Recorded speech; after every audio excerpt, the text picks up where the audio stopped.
రంగారెడ్డి జిల్లా Adibhatla circle Turkayamjal division పరిధిలోని Sriram Nagar colony anganwadi కేంద్రంలో పోలియో దినోత్సవాన్ని పురస్కరించుకుని 5 సంవత్సరాల లోపు పిల్లలకు పోలియో చుక్కలు వేసే కార్యక్రమాన్ని నిర్వహించారు.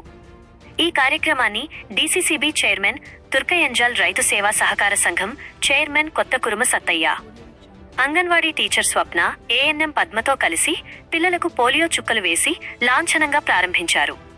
ఈ కార్యక్రమంలో కొత్త కురుమ శివకుమార్ తదితరులు పాల్గొన్నారు.